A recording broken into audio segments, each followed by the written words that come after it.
Bizzy seemingly was very vocal, and it seemed like he wasn't on the same page that you was on in terms of, okay, let's just make it work. Let's keep moving forward. Bizzy's like that. So is that where kind of the I guess the infighting kind of started, just with difference of opinion of how to move forward with the business? Absolutely. You know what I mean? Because B wanted his results right there, right then, right now. I want my right now, like that, right now. Mm-hmm. Don't work like that, man. Mm-hmm. Sometimes you got to be patient. And Mm-hmm. he stepped out first. You know, he started saying that the money wasn't right and all that. And I'm glad we could talk about it now. Yo, so we back in here for another edition of F-ya-Motha. In this episode, this is going to be a hip-hop show. A lot of my favorite rappers have been in the news lately, right? First, we're going to start off with Layzie Bone. Finally, the nigga has broken the silence on what the fuck was the riff between Bone Thugs and Harmony. Now, I don't think that we really got a full scope of what was really going on, right? He claimed that Bizzy Bone was being difficult. He wanted a lot of money. It was the money issues.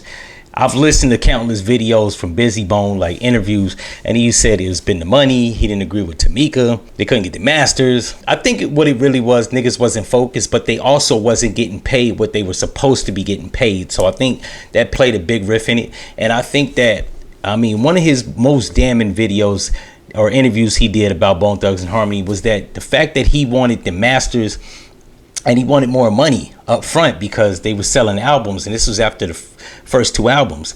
I agree. They should have gotten an imprint deal like Nelly did, but I digress. Yeah, he was getting jerked out of money. You listen to all his music, he was getting jerked out of money. They wasn't getting paid what they, like, in my opinion, Bone Thugs and Harmony was supposed to be Black Eyed Peas, or at least on the same level.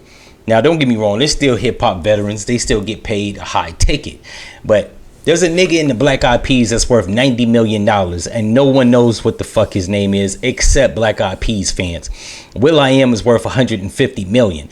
I highly doubt all 5 members of Bone Thugs and Harmony collectively is worth $150 million because they was getting played.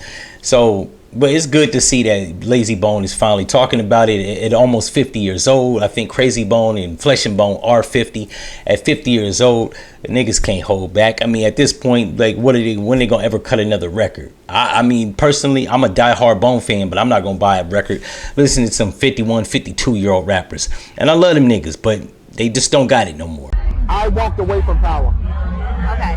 I walked away from Power after the second episode because everybody on the show had to have the jab, and I wasn't with it.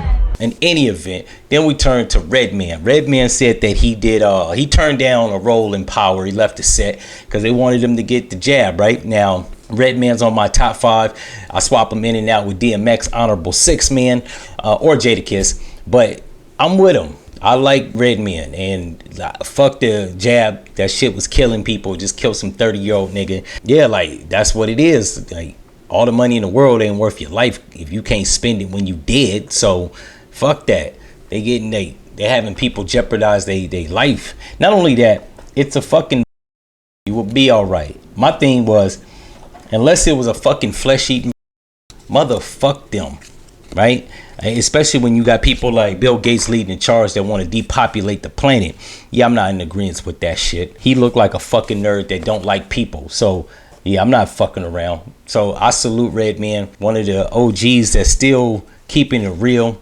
One of the OGs that's still speaking his mind and not jeopardizing his fucking life. Fuck your livelihood. And you fuck around and jeopardize your life. And this shit ain't worth it. I know I've turned down a few jobs probably in the last 2 years. They wanted me to get that shit. I work in the restaurant industry. I'm not motherfucking getting that shit so I can cook up your bullshit steak, your overpriced food. Fuck you. You know what I'm saying? At this point, I don't take a certain amount of money. If you ain't talking about a certain amount of money, I ain't fucking with you. If you ain't talking about a certain type of hours, scheduling, if you're not working with me, fuck you. I don't need no job. Give this shit to a Mexican. See how Hernandez like to come in this motherfucker. Even they getting wise, right? Maybe the old school Mexicans put in work. These new Latinx motherfuckers are fucking slouch ass motherfuckers. They done got comfortable. I work with a Mexican motherfucker. He don't know what the fuck he doing. He's unsanitary and he can't cook. Not only that, I seen a nigga put a fucking plate on the damn flat top. So good luck with trying to hire those motherfuckers. The new age 20, 25-year-old is a fucking idiot. of any race, but particular that one. So if you ain't working with me, motherfuck you and this job. It ain't worth my life. In any event, if you like this episode, click the subscribe button. And as always, share on social media platforms, tell all your friends. And if you don't, fuck your mother. No.